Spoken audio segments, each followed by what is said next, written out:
ಎಲ್ಲರಿಗೂ ನಮಸ್ಕಾರ. ನಾನು ನಿಮ್ಮ ಪ್ರೀತಿಯ ಯೋವಿನ್ ಸಾವಯವ ಕೇಂದ್ರದ ಸಂಸ್ಥಾಪಕ ಅಧ್ಯಕ್ಷ ಮಾತಾಡ್ತಾ ಇದ್ದೀನಿ. ಇವತ್ತೊಂದು ವಿಡಿಯೋ ಮಾಡ್ತಾರೋ ಉದ್ದೇಶ ಏನಂತಂದ್ರೆ, ಮಾಡಲೇಬೇಕಾದಂಥ ಅನಿವಾರ್ಯ, ತಿಳಿಸಲೇಬೇಕಾದಂಥ ಅಗತ್ಯ ಎರಡೂ ಕೂಡ ಇದೆ. ಹಾಗಾಗಿ ಈ ವಿಡಿಯೋನ ನಿಮಗೆ ನಾನು ಮಾಡ್ತಾ ಇದ್ದೀನಿ. ವಿಚಾರ ಹೇಳಕ್ ಮುಂಚೆ ತಾವು ಈ ವಿಚಾರನ ತುಂಬಾ ಗಮನ ಇಟ್ಟು ಕೇಳಬೇಕು. ಇಲ್ಲಿ ಯಾವುದೇ ರೀತಿಯ ಟ್ರೋಲು ಮತ್ತೊಂದು ಮಾಡ್ತಾ ಇಲ್ಲ. ತುಂಬಾ ಗಂಭೀರವಾದ ವಿಚಾರನ ನಾನು ಹೇಳೋದಕ್ಕೆ ಬರ್ತಾ ಇದ್ದೀನಿ. ಯಾಕಂದ್ರೆ ಇದು ರೈತರಿಗೆ ಸಂಬಂಧಪಟ್ಟಂತ ವಿಚಾರ. ಈ ಭಾರತ ದೇಶದ ಬೆನ್ನೆಲುಬು ರೈತ. ರೈತ ಇಲ್ಲ ಅಂತಂದ್ರೆ ಇವತ್ತು ನಾವು ಆಹಾರ ಸೇವನೆಗೆ ತುಂಬಾ ಕಷ್ಟ. ಇವತ್ತು ದೇಶ ಇದೆ ಉಳಿದಿದೆ ಅಂತಂದ್ರೆ ಅದಕ್ಕೆ ಕಾರಣ ರೈತ. ಯಾಕೆ ಯಾವಾಗ್ಲೂ ಕಾಂಟ್ರವರ್ಸಿ ಬಿಸ್ನೆಸ್ ಮೆನ್ಸ್ ಆಗ್ತಾರೆ? ರೈತ ಯಾಕಾಗಲ್ಲ? ರೈತನ ನೋವು ಯಾರಿಗೂ ಗೊತ್ತಾಗಲ್ವಾ? ಎಲ್ಲರಿಗೂ ಗೊತ್ತಾಗತ್ತೆ. ಆದ್ರ ವಿಚಾರನ ಇವತ್ತು ಸಮಾಜ ಅದನ್ನ ನೋಡ್ಲಿಕ್ಕೆ ಕೇಳಲಿಕ್ಕೆ ಇಷ್ಟಪಡಲ್ಲ. ಆ ಸುದ್ದಿನೇ ಮಾಡಕ್ ಬಿಡಲ್ಲ. ರೈತರು ಎಷ್ಟು ಶ್ರಮಜೀವಿಗಳು, ಎಷ್ಟು ಕಷ್ಟಜೀವಿಗಳು ಅಂತ ಯಾರಿಗಾದ್ರೂ ರೈತರ ಕೆಲಸ ಮಾಡಿದ್ರೆ, ರೈತರ ತರ ದುಡಿದಿದ್ರೆ ಮಾತ್ರ ಆ ಒಂದು ವಿಚಾರನ ಅವ್ರಿಗೆ ಅರ್ಥ ಆಗುತ್ತೆ. ಎಲ್ಲರೂ ನಾನು ಎಜುಕೇಟ್ ಮಾಡಿದ್ದೀನಿ, ಎಲ್ಲೋ ಒಂದು ಕಂಪ್ನಿಯಲ್ಲಿ ಕೆಲಸ ಮಾಡ್ತೀನಿ, ತಿಂಗಳ ಸಂಬಳ ತಗೊಳ್ತೀನಿ, ಆರಾಮಾಗಿ ನನ್ನ ಲೈಫನ್ನು ಲೀಡ್ ಮಾಡ್ತೀನಿ ಅಂತ ತುಂಬಾ ಜನ ಅವ್ರದೊಂದು ಸೆಕ್ಯೂರ್ ಲೈಫ್ನ ಲೀಡ್ ಮಾಡ್ತಕ್ಕಂಥ ವ್ಯಕ್ತಿಗಳು ದೇಶದಲ್ಲಿ ತುಂಬಾ ಜನ ಇದ್ದಾರೆ. ಪರ್ಸೆಂಟೇಜ್ ಆಫ್ ನೋಡೋಕೆ ಜಾಸ್ತಿ ಇದ್ದಾರೆ. ಇವತ್ತು ಕಾಂಟ್ರವರ್ಸಿ ಆಗ್ತಾ ಇದೆ. ಜೊತೆಯಲ್ಲಿ ದೊಡ್ಡ ದೊಡ್ಡ ಬಿಸ್ನೆಸ್ ಮ್ಯಾನ್ಸ್ ಇವತ್ತು ಹೈಲೈಟ್ಸ್ ಆಗ್ತಾ ಇದ್ದಾರೆ. ಎಲ್ಲ ಮೀಡಿಯಾದವ್ರು ಅವ್ರನ್ನೇ ಜಾಸ್ತಿ ತೋರಿಸ್ತಾರೆ. ಬಡವ್ರನ್ನ, ರೈತರನ್ನ ಯಾರು ಕೂಡ ನೋಡಲ್ಲ. ರೈತ ಬಡವನಾಗೆ ಉಳಿಬೇಕು ಅಂತ ಏನಾದ್ರು ನಿರ್ಧಾರ ಮಾಡಿದ್ದೀರಾ? ರೈತನಿಗೆ ಆಸೆ ಆಕಾಂಕ್ಷೆಗಳು, ಅವನು ನಾನು ಚೆನ್ನಾಗಿರ್ಬೇಕು ಅನ್ನೋದು ಇಲ್ವಾ? ಎಲ್ಲೆಲ್ಲಿ ಹೋರಾಟ ಆಗ್ತಾ ಇದೆ, ಸರ್ಕಾರಕ್ಕೆ ಗಮನ ಇಲ್ಲ. ಓಕೆ, ತಪ್ಪು ನಮ್ದೇ ಅಲ್ವಾ? ತಪ್ಪು ನಾವು ಮಾಡಿದಂಥದ್ದು, ರೈತರು ಮಾಡಿದ ತಪ್ಪು ಇದನ್ನೆಲ್ಲ ಕೂಡ. ಯಾಕೆ ಅಂತಂದ್ರೆ ನಾವೇ ಅಲ್ವಾ ಎಲೆಕ್ಟ್ ಮಾಡಿ ಇವನ್ನೆಲ್ಲ ಅವರ ಸ್ಥಾನದಲ್ಲಿ ಕೂರಿಸ್ತಕ್ಕಂಥ ವ್ಯಕ್ತಿಗಳು. ನಮಗೆ ಯೋಚನಾ ಶಕ್ತಿ ಕಮ್ಮಿ ಆಗ್ಬಿಟ್ಟಿದೆ. ನಾವು ಇಂಡಿಯಾದಲ್ಲಿ ನಾವು ದಡ್ರು ಅಂತ ನಾವೇ ಅಂದ್ಕೊಳ್ತಾ ಇದ್ವೇನೋ ಅನ್ನೋ ಒಂದು ಫೀಲು ಎಲ್ಲರಿಗೂ ಬರ್ತಾ ಇದೆ. ಈ ಟೈಮಲ್ಲಿ, ಈ ಎಲೆಕ್ಷನ್ ಟೈಮಲ್ಲಿ ರೈತರ ಮೇಲೆ ಯಾರಿಗೂ ಗಮನನೇ ಬರಲ್ಲ. ಇರ್ಲಿ, ಓಕೆ, ರಾಜಕೀಯದಲ್ಲಿ ಇವೆಲ್ಲ ಆಗ್ತಕ್ಕಂಥ ಸಹಜಗಳು, ಅದನ್ನ ಮನೆ ಬರ ಅನ್ಕೊಂಡು ಅವ್ರ ಜೊತೆಲಿ ಹೋಗ್ಬೇಕಾಗತ್ತೆ, ಒಪ್ಕೊಳ್ತೀವಿ. ಆದ್ರೆ ಇನ್ನೊಂದು ವಿಚಾರ ಹೇಳ್ತೀನಿ. ರೈತ ಮನ್ಸು ಮಾಡಿದ್ರೆ, ರೈತರಿಗಿಂತ ಇನ್ನೊಬ್ಬ ಇನ್ವೆಸ್ಟರ್ಸು, ಬಿಸ್ನೆಸ್ ಮ್ಯಾನ್ಸು ಯಾರು ಇಲ್ಲ. ರೈತ ಮಾಡಿದಂತ ಇನ್ವೆಸ್ಟ್ಮೆಂಟ್ ಯಾವ ವ್ಯಕ್ತಿ ಕೂಡ ಇನ್ವೆಸ್ಟ್ಮೆಂಟ್ ಮಾಡಲ್ಲ. ನಿಜ ಅಲ್ವಾ? ಯಾರಿಗೂ ಅದು ಗೊತ್ತಾ? ರೈತ ಏನು ಕಷ್ಟ ಪಡ್ತಾನೆ, ಎಷ್ಟು ಇನ್ವೆಸ್ಟ್ಮೆಂಟ್ ಮಾಡ್ತಾನೆ, ಎಷ್ಟು ಶ್ರಮ ವಹಿಸ್ತಾನೆ, ಸೊ ಎಷ್ಟು ದಿನ ಅವನು ಅದಕ್ಕೆ ಕಾಯ್ತಾನೆ ಅಂತ. ನೀವು ಮೊಬೈಲ್ ಒಂದ್ ಕೆಜಿ ಆಲೂಗಡ್ಡೆ ಕೊಡಿ ಅಂದ್ರೆ ಸಿಕ್ಬಿಡುತ್ತೆ, 1 ಕೆಜಿ ಟೊಮೆಟೊ ಕೊಡಿ ಅಂದ್ರೆ ಸಿಕ್ಬಿಡುತ್ತೆ. ಇದೇ ತರದ್ದು ನೀವ್ ಏನ್ ಕೇಳಿದ್ರೆ ದುಡ್ಡು ಕೊಟ್ಟ ಸಿಗುತ್ತೆ. ಇದಕ್ಕೆಲ್ಲ ಕಾರಣ ಯಾರು? Business man? ದೊಡ್ಡ ಕಂಪ್ನಿ ಓನರ್ಸಾ? ಇಲ್ವಲ್ಲ, ರೈತ ಅಲ್ವಾ? ಯಾಕೆ? ರೈತ ಚೆನ್ನಾಗಿದ್ರೆ ನೀವೆಲ್ಲ ಚೆನ್ನಾಗಿರುತ್ತೆ ಅಂತ ಏನಾದ್ರೂ ನಿಮಗೆ ನಂಬಿಕೆ ಇಲ್ವಾ? ಯಾಕೆ ಯೋಚನೆ ಮಾಡ್ತಿಲ್ಲ ತಾವೆಲ್ಲ ಕೂಡ? ರೈತ ಈ ಭೂಮಿಯಲ್ಲಿ ಇರಬಾರ್ದ? ರೈತನಿಗೆ ಬದುಕೋ ಅರ್ಹತೆ ಇಲ್ವಾ? ಒಬ್ಬ ರೈತ ಮನ್ಸ್ ಮಾಡಿದ್ರೆ ಗೌರ್ಮೆಂಟ್ಗೆ ಸಾಲ ಕೊಡ್ತಕ್ಕಂಥ ವ್ಯಕ್ತಿ ಆಗ್ತಾರಂತ ನಿಮ್ಗೆ ಗೊತ್ತಿಲ್ವಾ? ಆ ಒಂದು ಸಂದರ್ಭ, ಸಮಯ ಬಂದೇ ಬರುತ್ತೆ. ಒಬ್ಬ ರೈತ ಈ ಗೌರ್ಮೆಂಟ್ಗೆ, ಯಾವುದೇ ಗೌರ್ಮೆಂಟ್ ಇರಲಿ, ಆ ಗೌರ್ಮೆಂಟ್ಗೆ ಇವನು ಕೂಡ ಸಾಲ ಕೊಡಬಹುದು. ಅಷ್ಟು ದುಡ್ಡನ್ನ ದುಡಿತಕ್ಕಂಥ ತಾಕತ್ತು, ದಮ್ಮು ಎಲ್ಲ ರೈತನಿಗಿದೆ. ರೈತರಿಗೆ ಮನವರಿಕೆ ಹಾಕ್ಬೇಕಿದೆಲ್ಲ ಕೂಡ. ಯಾರೋ ಹೇಳಿದ ಮಾತು ಕೇಳ್ಕೊಂಡು, ಯಾರೋ ಏನೋ ಹೇಳ್ತಾನೆ ಅಂತ ಅದನ್ನ ನೋಡಿ ಅದ್ರ ಬಗ್ಗೆ ಚಿಂತನೆ ಮಾಡ್ದಾನೆ ಏಕ್ದಮ್ ಹೋಗಿ ಹಳ್ಳಕ್ಕೆ ಬಿಡ್ತಕ್ಕಂಥ ಕೆಲಸಗಳನ್ನ ಮಾಡಬೇಡಿ. ಇದೆಲ್ಲ ನಿಮ್ಮ ಕಷ್ಟಕ್ಕೆ, ನಿಮ್ಮ ಶ್ರಮಕ್ಕೆ ಯಾವುದು ಕೂಡ ಪರಿಹಾರ ಅಲ್ಲ. ಪರಿಹಾರ ಒಂದೇ, ನೀವೇ ಬಿಸ್ನೆಸ್ ಮ್ಯಾನ್ಸು, ನೀವೇ ಇನ್ವೆಸ್ಟರ್ಸು, ನೀವೇ ನಿಮ್ಮ ಓನ್ ಮಾರ್ಕೆಟಿಂಗ್, ನಿಮ್ದೇ ಬ್ರ್ಯಾಂಡ್ ಅಲ್ಲಿ ಹೋದ್ರೆ ಮಾತ್ರ ರೈತ ಉಳಿಗಾಲ ಇದೆ. ಲಕ್ಷಾಂತರ ರೂಪಾಯಿ ಭೂಮಿಗೆ ಹಾಕಿ ಬಂಡವಾಳ ಹಾಕಿ ಔಷಧಿ ಗೊಬ್ಬರಗಳೆಲ್ಲ ಹಾಕಿ ಗಿಡಕ್ಕೆ ಬಂಡವಾಳ ಹಾಕಿ ಎಲ್ಲಾ ಮಾಡಿ ಲಾಸ್ಟ್ಗೆ ಅವ್ನ ರೇಟೇ ಸಿಕ್ಕಿಲ್ಲ ಅಂತಂದ್ರೆ ಏನ್ರಿ ಮಾಡ್ತಾನೆ? 1 ಲಕ್ಷ ಕಚ್ಚಾ ಜಾಗದಲ್ಲಿ ಅಟ್ಲೀಸ್ಟ್ ಅವ್ನು 10-20 ಸಾವಿರ ರೂಪಾಯಿ ಲಾಭ ಬೇಡವಾ? ಯಾವ ರೈತಿಗೆ ಸಿಗ್ತಾ ಇದೆ? 1 ಲಕ್ಷ ಖರ್ಚು ಮಾಡಿ ಇಲ್ಲಿ ಟೊಮೆಟೊ ಬೆಳೆದ್ರೆ ಇಲ್ಲಿ ನಮಗೆಲ್ಲ ಲಾಸ್ ಮಾಡಿ ಕುಟ್ಕೊಂಡು 50,000, 60,000, 20,000 ಲಾಸ್ ಆಯ್ತು, ಹೋಗ್ತಾನೆ ಇಲ್ಲ ಹೋಲ್ಸೇಲ್. ಇಲ್ಲಿ ತಗೊಳ್ತಾನೆ 20 ರೂಪಾಯಿ 30 ರೂಪಾಯಿ ಕೆಜಿ ತಗೊಂಡು ನಮ್ಗೆ ಇಲ್ಲಿ 100-150 ರೂಪಾಯಿ ಸೇಲ್ ಮಾಡ್ತಾರೆ. ಇದ್ಯಾವ ನ್ಯಾಯ ಇದು? ಬ್ರೋಕರ್ ಹಾವಳಿ ಹಿಂಗಿದೆಯಾ? ರೈತರಿಗೆ ನೇರ ಮಾರಾಟ ಮಾಡ್ತಕ್ಕಂತ ಯೋಚನೆ ಏನಿಲ್ವಾ? ಸ್ನೇಹಿತರೆ, ನಾನು ಯೋವಿನ್ ಸಾವಯವ ಕೇಂದ್ರ ಓಪನ್ ಮಾಡಿದ್ದೆ ರೈತರಿಗೋಸ್ಕರ.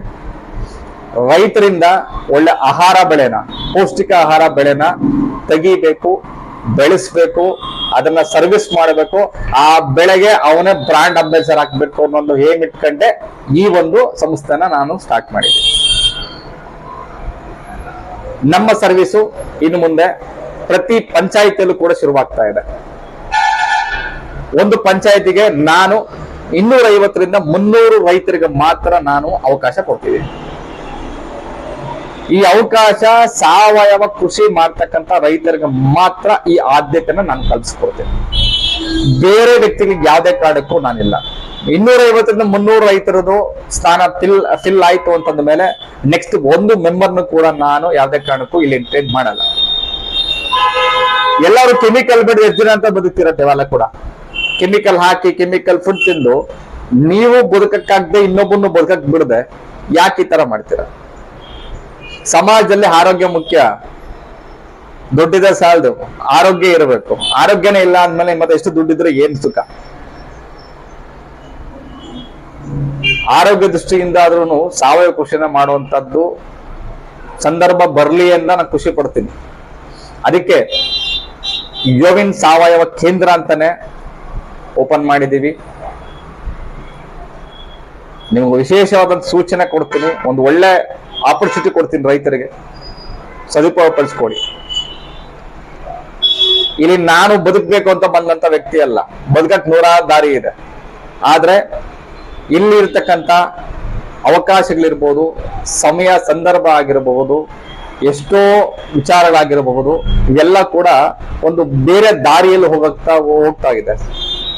ಅದನ್ನ ತಡೆದು ಎಷ್ಟು ಜನಕ್ಕಾಗತ್ತೆ ಅಷ್ಟು ಜನಕ್ಕಾದ್ರೂ ನಾವು ಒಳ್ಳೇದು ಮಾಡಬೇಕು ಅನ್ನೋದ ದೃಷ್ಟಿಯಿಂದ ನಾನು ಈ ಒಂದು ಸಂಸ್ಥೆ ಮುಖಾಂತರ ಸಾವಯವ ಕೃಷಿ ಮಾಡ್ತಕ್ಕಂಥ ರೈತರಿಗೆ ಈ ಒಂದು ಅವಕಾಶಗಳನ್ನ ಕೊಡಬೇಕು, ಅವ್ರ ಕಡೆಯಿಂದ ಇದನ್ನ ಮಾಡಿಸ್ಬೇಕು ಅಂತ ಹೇಳಿ ನಾವು ಇದನ್ನ ನಿರ್ಧಾರ ಮಾಡಿ ಈ ವಿಡಿಯೋ ಮುಖಾಂತರ ನಮಗೆ ಸಂದೇಶನ ಕಳಿಸ್ತೀವಿ.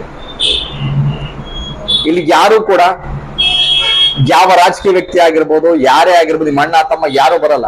ನೀವು ದುಡಿತೀರಾ, ನೀವೇ ತಿಂತೀರಾ. ಇನ್ನು ಮುಂದೆ ಸಾವಯವ ಕೃಷಿ ಅನ್ನೋದು ಟ್ರೆಂಡ್ ಆಗತ್ತೆ. ಪ್ರತಿ ಶಾಪಲ್ಲೂ ಕೂಡ ಸಾವಯವ ಕೃಷಿಯಲ್ಲಿ ಬೆಳೆದಂತ ತರಕಾರಿ, ಹಣ್ಣು, ಹಂಪನ್ನೆಲ್ಲ ತಿಂತಾರೆ. ಬೇರೆ ಯಾವ ತಗೊಳ್ತಾರೆ ಬಿಡ್ತಾ ಗೊತ್ತಿಲ್ಲ.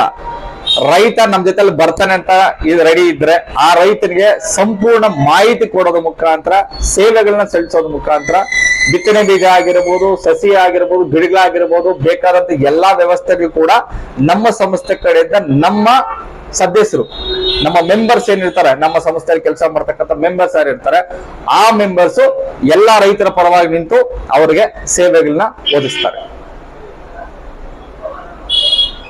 ಕರ್ನಾಟಕದಲ್ಲಿ ಯಾವ ಮೂಲೆಯಲ್ಲಾದ್ರೂ ಪರವಾಗಿಲ್ಲ, ಸರ್ ನಾನು ಈ ಪಂಚಾಯತಿಯಿಂದ ನಾನು ನಿಮ್ಗೆ ಸಪೋರ್ಟ್ ಮಾಡ್ತೀನಿ, ನಾನು ಬೆಳೆಕ್ ರೆಡಿ ಇದ್ದೀನಿ ಸರ್, ನನಗೇನಾದ್ರು ಸರ್ವಿಸ್ ಮಾಡಿ ಅಂತ ಏನಾದ್ರು ನೀವು ಕರೆ ಕೊಡೋದಾದ್ರೆ ಕೊಡಿ, ಖಂಡಿತವಾಗ್ಲೂ ಕೂಡ ನಾನು ಅಕ್ಸೆಪ್ಟ್ ಮಾಡ್ತೀನಿ.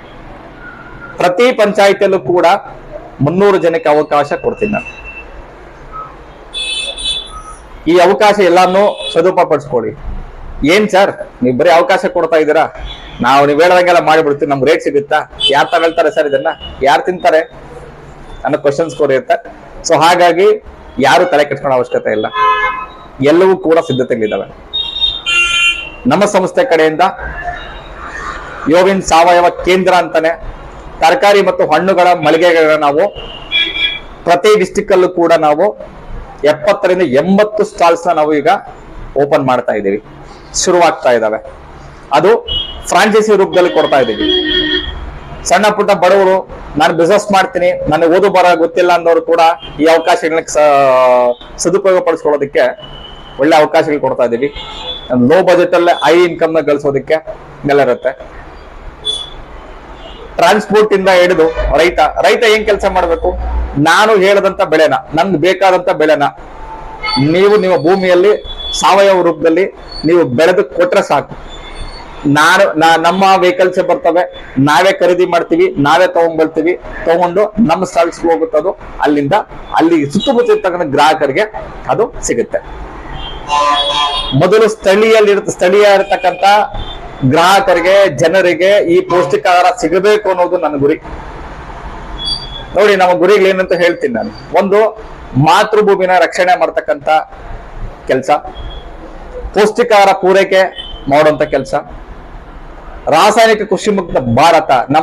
ನಮ್ಮ ದೇಶನ ಕೆಮಿಕಲ್ ಅಲ್ಲ, ಅದು ಆರೋಗ್ಯಕರ ಅನ್ನುವಂತ ಹೆಸರು ಬರಬೇಕು ಅಂತೇಳಿ ಈ ರಾಸಾಯನಿಕ ಕೃಷಿ ಮುಕ್ತ ಭಾರತ ಅಂತ ಈ ಯೋಜನೆಯನ್ನ ಕಲ್ಪಿಸಿದೆ.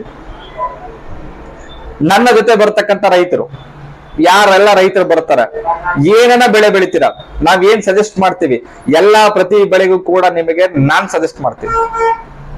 ಯಾವ ಮೆಡಿಸಿನ್ಸ್ ಹಾಕಬೇಕು, ಯಾವ ಗೊಬ್ಬರ ಹಾಕಬೇಕು, ಏನ್ ಕಾಯಿಲೆ ಬರುತ್ತದೆ, ಸಾಯಿಲ್ ಹೆಂಗಿರುತ್ತೆ, ವಾಟರ್ ಮ್ಯಾನೇಜ್ಮೆಂಟ್ ಇರ್ಬೋದು, ಸೊ ವೆದರ್ ಮ್ಯಾನೇಜ್ಮೆಂಟ್ ಇರ್ಬೋದು, ಎಲ್ಲವೂ ಕೂಡ ನಿಮಗೆ ಎಜುಕೇಶನ್ ಕೊಡ್ತಾ ನಿಮ್ಮನ್ನು ಕೂಡ ಒಂದು ಒಳ್ಳೆ ಎಜುಕೇಟೆಡ್ ರೈತನಾಗಿ ಮಾಡೋ ಕೆಲಸ ನಾನು ಮಾಡ್ತೀನಿ. ಫ್ರೀ, ನೀವೇನ್ ನಮ್ಗೆ ದುಡ್ಡು ಕೊಡಬೇಡಿ. ನಾವ್ ಯಾರನ್ನ ದುಡ್ಡು ತಗೊಂಡು ಸೇವೆ ಮಾಡಕ್ ಬಂದಿಲ್ಲ. ನಮ್ಮ ದೇಶದಲ್ಲಿ ಸಾವಯವ ಕೃಷಿ ಇದೆ ಅನ್ನೋದಕ್ಕೆ ತೋರ್ಸೋದಕ್ಕೆ ಬರ್ತಾ ಇದ್ದೀನಿ. ಈ ಆರ್ಗಾನಿಕ್ ಫಾರ್ಮಿಂಗ್ ಇನ್ ಇಂಡಿಯಾ ಎಲ್ಲ ಕಡೆ ಇರುತ್ತೆ. ಈ ಯೋವಿನ್ ಅನ್ನೋದು ಬ್ರಾಂಡ್ ಆಗಿ ನಿಲ್ಲುತ್ತೆ. ಇದು ನನ್ನ ಬ್ರಾಂಡ್ ಅಲ್ಲ, ಇದು ನಮ್ಮ ಜೊತೆಲಿ ಬರ್ತಕ್ಕಂತ ರೈತರ ಬ್ರಾಂಡು. ದಟ್ಸ್ ಯೋವಿನ್ ಸಾವಯವ ಕೇಂದ್ರ.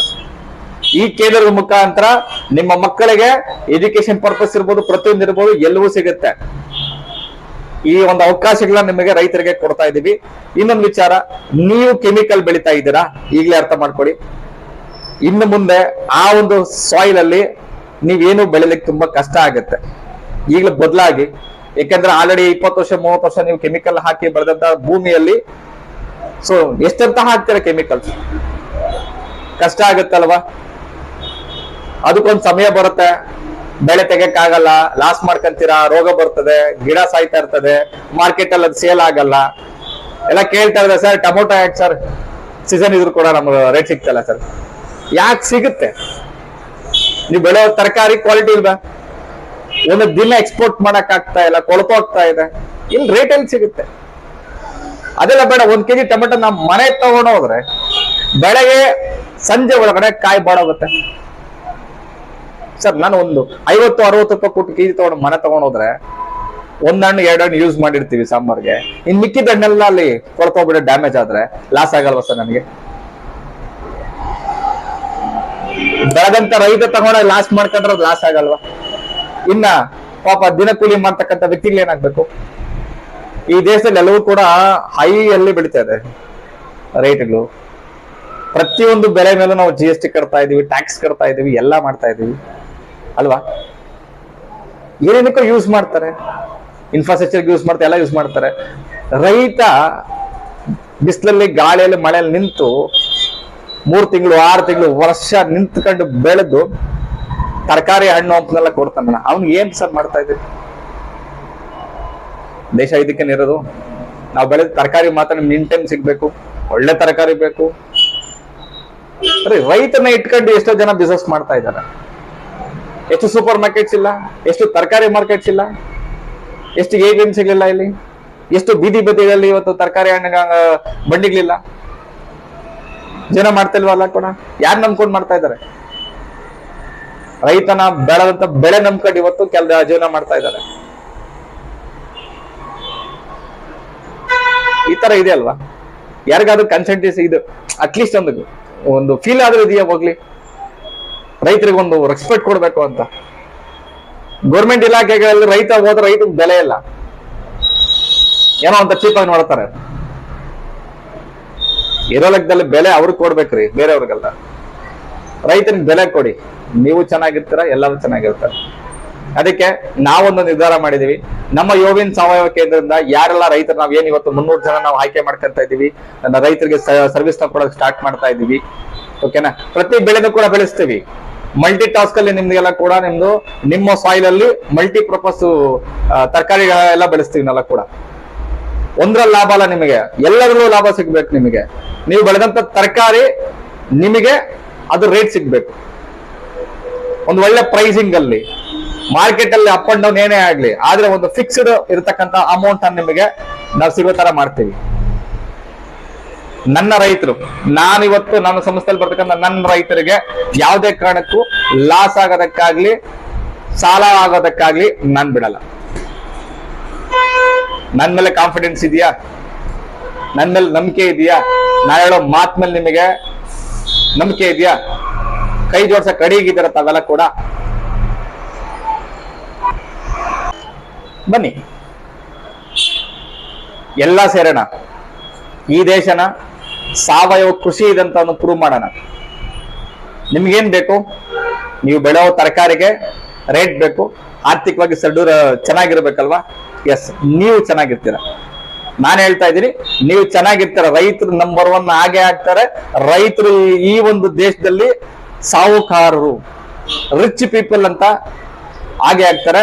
ನಿಮ್ಗೂ ತಾಕತ್ತಿದೆ, ನಿಮಗೂ ಕೂಡ ಬೆಳಿಲಿಕ್ಕೆ ಅವಕಾಶ ಇದೆ. ಯಾರಪ್ಪನ ಮನೆ ಸತ್ತು ಅಲ್ಲ, ನೀವು ಕಷ್ಟ ಪಡ್ತಾರೆ, ನೀವು ತಿಂತೀರಾ. ಅದ್ಮೇಲೆ ಕೂತು ಮತ್ತೊಂದು ಮಾಡಿ ಇನ್ನೊಂದು ಮಾಡಿ ಇಲ್ಲಿ ಯಾರು ಏನು ನಿಮ್ಮನ್ನು ಮಾಡ್ಕೊಳಕ್ಕಾಗಲ್ಲ.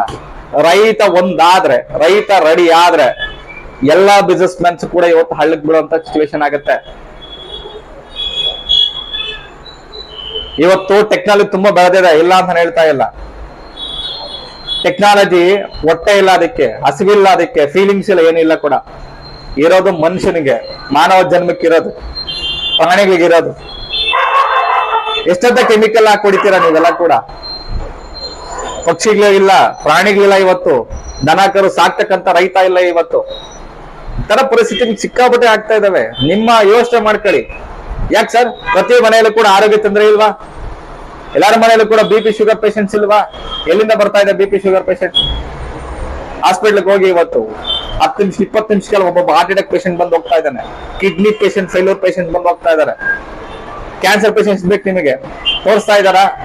ಬರೀ ರಾಜಕೀಯವಾಗಿ ಮೊದಲೆಲ್ಲ ಮೀಡಿಯಾದಾಗಲೇ ತುಂಬ ಹೋಗ್ತಾ ಇದೆ, ರೀಲ್ಸ್ ತುಂಬ ಹೋಗ್ತಾ ಎಲ್ಲ ಮಾಡ್ತಾ ಇದಾರೆ. ಯಾವತ್ತಾದ್ರೂ ಈ ನಮ್ಮ ದೇಶದಲ್ಲಿರೋ ರೈತರು ಜನಸಾಮಾನ್ಯರು ಇವತ್ತು ಅನಾರೋಗ್ಯದ ಸಮಸ್ಯೆಯಲ್ಲಿ ಬಳಕ್ತಾ ಇದೆ ಅಂತ ನಿಮ್ಗೆ ಅನ್ಸಿದ್ಯಾ? ಯಾವತ್ತದ್ದು ಕ್ವಶನ್ ಮಾಡಿದ್ರ? ಹೋಗ್ಲಿ, ಯಾವತ್ತದ್ದು ಫೀಲ್ ಮಾಡಿದ್ರ? ಬೇಡ. ನಿಮ್ ಮನೇಲಿ ಇಲ್ವಾ ಯಾರು ಕೂಡ? ನಿಮ್ ತಂದೆ ತಾಯಿ ಅಜ್ಜಿ ತಾತ ಯಾರು ಇಲ್ವಾ? ಅನಾರೋಗ್ಯಸ್ಥರು ಯಾರು ಇಲ್ವಾ? ಯಾರು ಅನ್ಸಲ್ವಾ? ಇವತ್ತು ನಾವು ತಿನ್ನೋ ಫುಡ್ ಇವತ್ತು ಕೆಮಿಕಲ್, ವಿಷಪೂರಿತ ಆಹಾರ ತಿಂತಾ ಇದ್ದೀನಿ ನಾನು. ಇದರಿಂದ ಸೈಡ್ ಎಫೆಕ್ಟ್ಸ್ ಇದೆ, ಸ್ಲೋ ಪಾಯ್ಸನ್ ಇದೆಲ್ಲ ಕೂಡ. ಈ ತಿಂದಷ್ಟು ನನಗೆ ಬೇರೆ ಬೇರೆ ಕಾಯಿಲೆ ಬರ್ತವೆ. ಅದನ್ನ ಟ್ರೀಟ್ ಮಾಡಿಸ್ಕೊಬೇಕು ಅಂತಂದ್ರೆ ನಾನು ದುಡ್ಡೆಲ್ಲ ನಾನು ಹಾಸ್ಪಿಟಲ್ ಖರ್ಚು ಮಾಡ್ಬೇಕು. ಇದೆಲ್ಲ ಮೆಡಿಕಲ್ ಮಾಫಿಯಲ್ಲಿ ಎಷ್ಟಾಗ್ತಾ ಇದೆ ಸರ್? ಯೋಚನೆ ಮಾಡಿ. ನಿಮ್ಮ ಜನರೇಷನ್ ಹೆಂಗಾಗ್ತಾ ಇದೆ? ಈಗ ಹುಟ್ಟತಕ್ಕಂಥ ಪೀಳಿಗೆ ಏನಾಗ್ಬೇಕು? ಅವ್ರಿಗೆ ಆರೋಗ್ಯ ಬೇಡವಾ? ಅವ್ರು ಚೆನ್ನಾಗಿರೋದು ಬೇಡವಾ? ಯೋಚನೆ ಮಾಡಿದಾರ? ನಿಮ್ಮ ಮಕ್ಕಳಿಗೆ ಏನಾದ್ರು ಆರೋಗ್ಯ ಸಮಸ್ಯೆ ಬಂದ್ರೆ ನೀವು ಸುಮ್ಮನೆ ಇರ್ತೀರಾ? ದುಡ್ಡು ಹೋಗ್ತಾರೆ, ಖರ್ಚು ಮಾಡ್ಕೊಂಡ್ ಬರ್ತಾರೆ. ಬಡ ರೈತ ಏನ್ ಮಾಡ್ಬೇಕು? ಎಷ್ಟು ಜನ ರೈತ ಸಾಯ್ತಾ ಇದಾರೆ ಇವತ್ತು? ಯುರೋಪ್ ಕಂಟ್ರಿ ಜನಸಂಖ್ಯೆ ಇಲ್ಲ ರೀ. ಯುರೋಪ್ ಕಂಟ್ರಿ ಜನಸಂಖ್ಯೆ ಇಲ್ಲ. ಯಾಕೆ? ಯಾಕಂದ್ರೆ ಮನೆಗೂ ಕ್ಯಾನ್ಸರ್ ಪೇಷಂಟ್ಸ್ ಇದ್ದಾರೆ. ಅಲ್ಲಿ ಮಕ್ಕಳು ಹುಟ್ಟಿಸೋರಿಲ್ಲ, ಮಕ್ಕಳು ಮಾಡ್ಕೊಳ್ಳೋರಿಲ್ಲ. ಅಲ್ಲಿ ಅನಾರೋಗ್ಯ ಅಷ್ಟು ತುಂಬುತ್ತಾ ಇದೆ. ಯಾಕೆ? ಪಂಜಾಬ್ ಸ್ಟೇಟ್ ಇಲ್ವಾ ಪಕ್ಕದಲ್ಲಿ? ಎಷ್ಟು ಜನ ಕ್ಯಾನ್ಸರ್ ಪೇಷಂಟ್ಸ್ ಇದ್ದಾರೆ ಸರ್? ಚಿಕ್ಕಮಂಗ್ಳೂರಿಂದ ಪಂಜಾಬ್ಗೆ ಒಂದು ಕ್ಯಾನ್ಸರ್ ಟ್ರೈನ್ ಅಂತ ಹೋಗುತ್ತೆ. ಯಾಕೆ ನಮ್ಮೂರಿಗೆ ನಿಮ್ಮೂರಿಗೆಲ್ಲ ಬರ್ಬೇಕಾ ಕ್ಯಾನ್ಸರ್ ಟ್ರೈನ್ಸ್? ಯಾವತ್ತದು ಯೋಚನೆ ಮಾಡಿ. ಇದು ನಮ್ಮ ಬದುಕಿನ ಪ್ರಶ್ನೆ, ನಿಮ್ಮೆಲ್ಲರ ಬದುಕಿನ ಪ್ರಶ್ನೆ, ರೈತರ ಪ್ರಶ್ನೆ. ಎಸ್, ರೈತ ಮ್ಯಾನುಫ್ಯಾಕ್ಚರಿಂಗ್ ಮಾಡ್ತಾನೆ. ಏನ್ ಮಾಡ್ತಾನೆ? ಫುಡ್ ಮ್ಯಾನುಫ್ಯಾಕ್ಚರಿಂಗ್ ಮಾಡ್ತಾರೆ. ಆ ಫುಡ್ ಇವತ್ತು ಏನ್ ಮಾಡ್ತಾ ಇದಾರೆ? ಕೆಮಿಕಲ್ಗೆ ಅಡಿಕ್ಟ್ ಆಗಿದೆ, ಭೂಮಿ ಅಡಿಕ್ಟ್ ಆಗಿದೆ. ನೀವ್ ಎಷ್ಟೇ ಬೆಳೆದು ಕೂಡ ಅದು ಕೆಮಿಕಲೇ ಹೊರಗೆ ಬರುತ್ತೆ. ನೀವು ತೊಳೆದು ತಿಂದ್ರು ಕೊಯ್ದ್ರು ಏನ್ ಮಾಡಿದ್ರು ಕೂಡ ವಿಷ ಹೋಗಲ್ಲ. ಒಂದ್ಸತಿ ರಿಸರ್ಚ್ ಮಾಡಿ ನೋಡಿ. WHO ಏನ್ ಹೇಳ್ತಾ ಇದೆ ನೋಡಿ. ಹಸಿರು ಕ್ರಾಂತಿ ಬಂದಿದ್ದು ಒಳ್ಳೆ ವಿಚಾರಕ್ಕೆ ಒಪ್ಕೊಳ್ತೀವಿ, ಆದ್ರೆ ಹಸಿರು ಕ್ರಾಂತಿಯಿಂದ ಆರೋಗ್ಯನ ಕೆಡಿಸಿ ಅಂತ ಯಾರು ಹೇಳಿಲ್ಲ. ಇವತ್ತು ನಮ್ಮ ತಾತ ಮುತ್ತಾತ 100, 120, 100, 150, 180 ವರ್ಷ ಬದುಕು ತುಂಬಾ ಜನ ಇದಾರೆ. ಇವತ್ತು ನಾವು ಬದುಕ್ತೀವಾ ಸರ್? 30, 25 ಹೇಳಕ್ ಬೇಜಾರಾಗತ್ತೆ. ಅಟ್ಲೀಸ್ಟ್ 50 ಕ್ರಾಸ್ ಮಾಡ್ತಾರೋ ಡೌಟ್ ಇದೆ ಇವತ್ತು. ಚಿಕ್ಕ ಹುಡುಗರು ಸರ್ ಡಯಾಲಿಸಿಸ್ ಮಾಡಿಸ್ತಾ ಇದ್ದಾರೆ. 22 ವರ್ಷದ ಹುಡುಗ ಡಯಾಲಿಸಿಸ್ ಮಾಡಿಸ್ತಾ ಇದ್ದಾರೆ. ನೋವಾಗುತ್ತೆ ಇವೆಲ್ಲ ನೋಡಕ್ ಹೋದ್ರೆ. ಬದಲಾಗಿ ನಾವ್ ಹೇಳೋದೊಂದೇ, ಬದಲಾವಣೆನೇ ಜಗದ ನಿಯಮ ಅಂತ ನೀವು ಕೇಳಿರ್ತೀರಿ. ಆದ್ರೆ ಎಷ್ಟು ಜನ ಬದಲಾಗ್ತಿರೋದು ಒಂದು ಲೀಸ್ಟ್ ಬೇಕಲ್ಲ ಸರ್? ನನ್ನ ಗುರಿ ಇಷ್ಟನೇ. ಗೂಗಲ್ ಅಲ್ಲಿ ಹೋಗಿ ಆರ್ಗ್ಯಾನಿಕ್ ಫಾರ್ಮಸಿ ಯಾವ ತರಕ ಸರ್ಚ್ ಮಾಡ್ತೀರಾ, ಎವ್ರಿ ತರಕದ ಮಿನಿಮಮ್ 4,500 - 5,000 ಫಾರ್ಮರ್ಸ್ ಇದಾರೆ ಅಂತ ಅದು ಶೋ ಆಗುತ್ತೆ. ಇದು ನನ್ನ ಟಾರ್ಗೆಟ್. ಒಂದು ತಾಲೂಕದಲ್ಲಿ ಮಿನಿಮಮ್ 4,000 - 5,000 ರೈತರನ್ನ ನಾನು ಕೊಡ್ತೀನಿ, ಆರ್ಗ್ಯಾನಿಕ್ ಫಾರ್ಮರ್ಸ್ ನ. ಯಾರಿಗೆಲ್ಲ ಇಂಟ್ರೆಸ್ಟ್ ಇದೆ, ಫಾರ್ಮರ್ಸ್ ಯಾರಿಗೆಲ್ಲ ಇಂಟ್ರೆಸ್ಟ್ ಇದೆ, ನೀವೇನ್ ತರಕಾರಿ ಹಾಕಿರ್ಲಿ, ಅಟ್ ಪ್ರೆಸೆಂಟ್ ಏನ್ ಬೆಳೆನ ಹಾಕಿರ್ಲಿ, ಐ ವಿಲ್ ಸಜೆಸ್ಟ್. ನಾನ್ ಸಜೆಸ್ಟ್ ಮಾಡ್ತೀನಿ. ತುಂಬಾ ಜನ ಕೇಳ್ತಿರ್ತಾರೆ, ದಾಳಿಂಬೆ ಹಾಕಿದೀನಿ ಸರ್, ತುಂಬಾ ಗಿಡ ಹೋಗ್ತಾ ಇದೆ, ಬ್ಲೈಟ್ ಬರ್ತಾ ಇದೆ ಸರ್, ಕಾಯೆಲ್ಲ ತುಂಬಾ ಕ್ವಾಲಿಟಿ ಇಲ್ಲ, ತುಂಬಾ ನನಗೆ ಖರ್ಚು ಮಾಡ್ಬಿಟ್ಟಿದೀವಿ, ನಮ್ಗೆ ರಿಸಲ್ಟ್ ಇಲ್ಲ ಸರ್. ಯಾಕೆ? ಸಾಯಿಲ್ ಮ್ಯಾನೇಜ್ಮೆಂಟ್ ಇಲ್ಲ ಅಂತಂದ್ರೆ ಆಗಲ್ಲ ಸರ್. ಸಾಯಿಲ್ ಅಲ್ಲಿ ತಾಕತ್ತಿಲ್ಲ, ಪೌಷ್ಟಿಕಾಂಶಗಳಿಲ್ಲ, ನ್ಯೂಟ್ರಿಷನ್ಸ್ ಇಲ್ಲ ಅಂತಂದ್ರೆ ಎಲ್ಲ ಆಗತ್ತೆ. ಬರೀ ಕೆಮಿಕಲ್ ಕೊಟ್ಟು ಎಷ್ಟಂತ ಮಾಡ್ತೀರಾ? ನ್ಯಾಚುರಲ್ ಏನಾದ್ರು ಕೊಡ್ಬೇಕಲ್ವ ಅದಕ್ಕೆ? ಎಸ್, ನಮ್ಮ ಹತ್ರ ಎಲ್ಲದಕ್ಕೂ ಸಜೆಷನ್ ಇದೆ. ಇನ್ನೊಂದು ವಿಚಾರ ಕೇಳ್ಬೋದು ಎಲ್ಲರೂ ಕೂಡ, ಸರ್ ಏಕ್ದಮ್ ನಾವು ಕೆಮಿಕಲ್ ಬಿಟ್ಟು ಆರ್ಗ್ಯಾನಿಕ್ ಹೋಗ್ಬಿಟ್ರೆ ರಿಸಲ್ಟ್ ಬರಲ್ಲ, ಇಳುವರಿ ಬರಲ್ಲ. ಇದು ತುಂಬಾ ತಪ್ಪು ಕಲ್ಪನೆ. ನಿಮ್ಮ ಕೆಮಿಕಲ್ ಅಲ್ಲಿ ಎಷ್ಟು ಫಾಸ್ಟ್ ರಿಸಲ್ಟ್ ಬರುತ್ತೋ ಅಷ್ಟೇ ಫಾಸ್ಟ್ ರಿಸಲ್ಟ್ ನಾವು ಕೊಡಿಸ್ತೀವಿ. ಅದು ನಮಗೆ ಗೊತ್ತಿದೆ, ಆ ಟೆಕ್ನಾಲಜಿ ಗೊತ್ತಿದೆ ನಮಗೆ, ಆ ಸೈನ್ಸ್ ಗೊತ್ತಿದೆ ನಮಗೆ. ಎಲ್ಲವೂ ಸಾಧ್ಯ, ಯಾವುದು ಸಾಧ್ಯ ಇಲ್ಲ, ಎಲ್ಲವೂ ಆಗತ್ತೆ.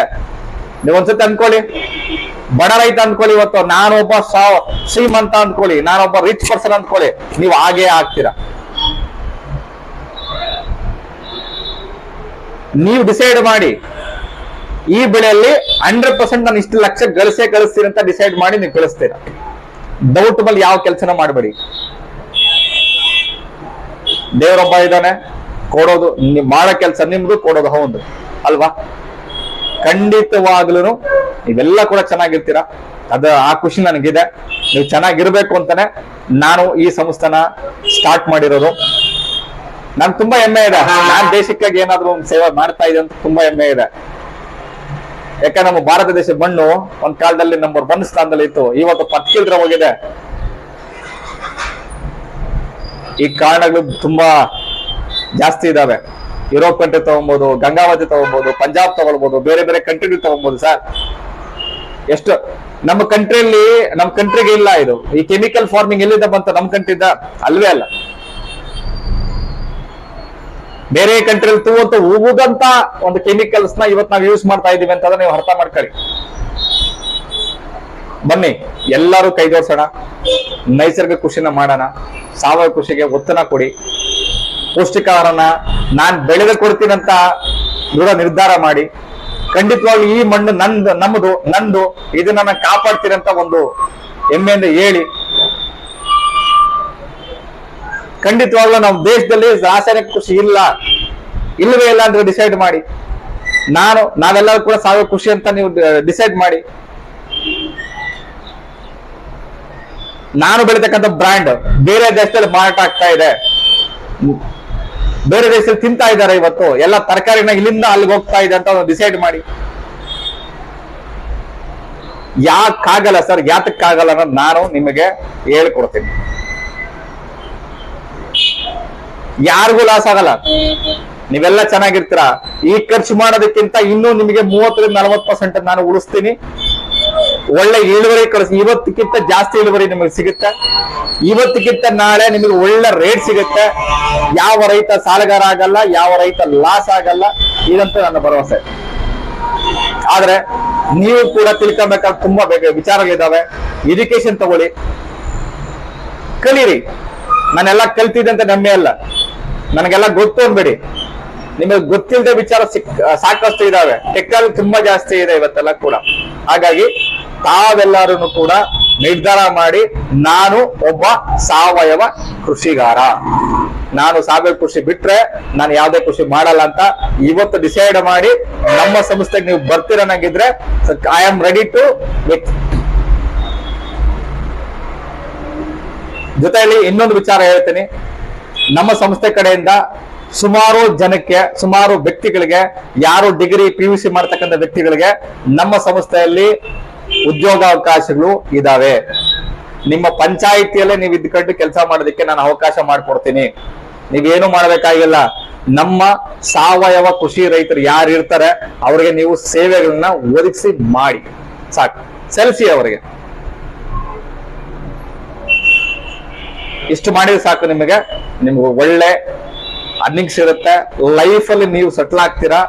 ನೀವು ಕೂಡ ಡಿಸೈಡ್ ಮಾಡಿ, ನನ್ನ ಸಂಸ್ಥೆಗೆ ಯಾರೆಲ್ಲ ಬರ್ತಾರೆ ಇವತ್ತು ಡಿಸೈಡ್ ಮಾಡ್ಕೊಂಬನೆ ಐ ಆಮ್ ರಿಚ್ ಅಂತ, ನಾನು ಶ್ರೀಮಂತ, ನಾನು ಬುದ್ಧಿವಂತ, ನನಗೆಲ್ಲ ಗೊತ್ತಿದೆ, ನಾನು ಮಾಡ್ತೀನಿ, ನಾನು ರೈತರಿಗೆ ಸೇವೆ ಮಾಡ್ತಿದ್ದೆ, ಡಿಸೈಡ್ ಆಗಿ ಬನ್ನಿ. ಪ್ರತಿ ರೈತರು ಅಂದ್ಕೊಳ್ಳಿ, ನನ್ನ ಇಷ್ಟ ಹೇಳ್ತೀನಿ. ನಾನು ಹೇಳಿದವಾಗ ನೀವು ಮಾಡೋ ಕೆಲಸ ನೀವು ಮಾಡಿ, ಕೊಡೋ ದೇವರ ಕೊಡ್ತಾನೆ ಅಂತ.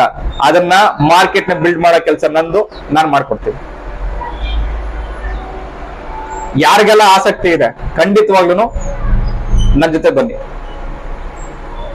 ನಾನ್ ನಿಮಗೆ ಸಹಕಾರ ಕೊಡ್ತೀನಿ. ನಾನ್ ನಿಮ್ ಪರವಾಗಿ ನಿಲ್ತೀನಿ. ನಿಮಗೆ ಲಾಭ ಮಾಡ್ಕೊಳ್ಳೋ ಕೆಲಸ ನಂದು. ಗೊತ್ತಿದೆ ನನಗೆ ಎಲ್ಲಿ ಲಾಭ ಮಾಡ್ಬೇಕು, ಹೇಗ್ ಮಾಡ್ಬೇಕು ಅಂತ. ಹಾಗಾಗಿನೇ ಇದಕ್ಕೆಲ್ಲ ವ್ಯವಸ್ಥೆಗಳು ಮಾಡಿದ್ವಿ. ಆಯ್ತಾ? ಸೊ ನಮ್ಮ ಸಂಸ್ಥೆ ಕಡೆಯಿಂದ, ಇದು ನಮ್ಮ ಸಂಸ್ಥೆ ಅನ್ನಕ್ಕಿಂತ ಇದು ನಮ್ಮೆಲ್ಲರ ಸಂಸ್ಥೆ ಅಂತ ಹೇಳಕ್ ಇಷ್ಟಪಡ್ತೀನಿ.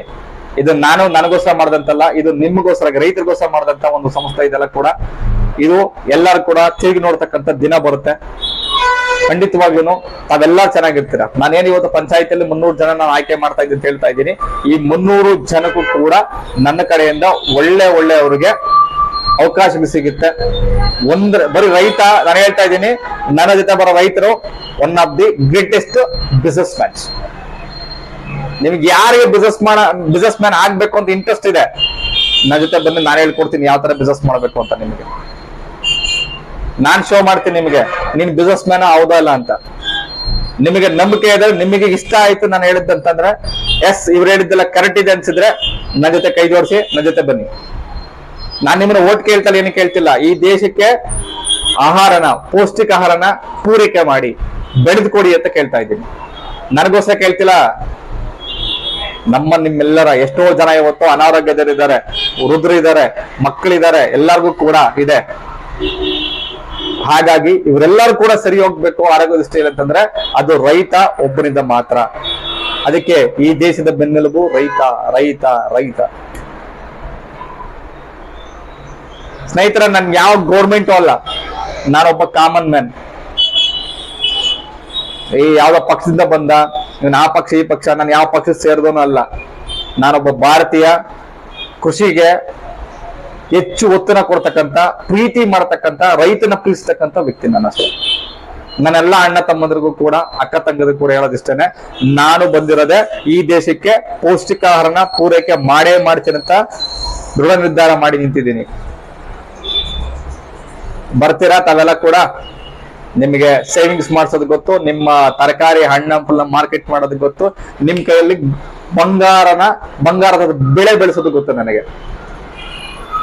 ಯಾರಿಗೆ ಇಂಟ್ರೆಸ್ಟ್ ಇದೆ ಅವರೆಲ್ಲ ಕೂಡ ದಯವಿಟ್ಟು ಕಾಂಟ್ಯಾಕ್ಟ್ ಮಾಡಿ. ಪ್ರತಿ ಪಂಚಾಯತಿಗೂ ಕೂಡ ನಾವು ಬರ್ತಾ ಇದ್ದೀವಿ, ಪಂಚಾಯತಿ ಮೀಟಿಂಗ್ಸ್ ಮಾಡ್ತಾ ಇದ್ದೀವಿ. ಸೊ ಯಾರಿಗೆಲ್ಲ ಸಹಕಾರ ಆಗತ್ತೆ ಖಂಡಿತವಾಗ್ಲೂ ಬನ್ನಿ. ನಿಮ್ಗೆ ಏನೇ ಡೌಟ್ಸ್ ಇದ್ದು ಕೂಡ ನನ್ನ ಪಂಚಾಯತಿಯಲ್ಲೇ ಕೇಳ್ಬೋದು, ನಾನು ರೆಡಿ ಇರ್ತೀನಿ ಕ್ವಶನ್ ಮಾಡೋದಕ್ಕೆ. ಡಿಸ್ಕ್ರಿಪ್ಷನ್ಸ್ ಅಲ್ಲಿ ಡೀಟೇಲ್ಸ್ ಕೊಟ್ಟಿರ್ತೀನಿ, ನಂಬರ್ಸ್ ಕೊಟ್ಟಿರ್ತೀನಿ. ಓಕೆನಾ? ಯಾರಿಗೆಲ್ಲ ಈ ವಿಡಿಯೋ ಇಷ್ಟ ಆಗತ್ತೆ ಎಲ್ಲರಿಗೂ ಶೇರ್ ಮಾಡಿ, ಎಲ್ಲರಿಗೂ ತಲುಪಬೇಕು ವಿಡಿಯೋ ಕೂಡ.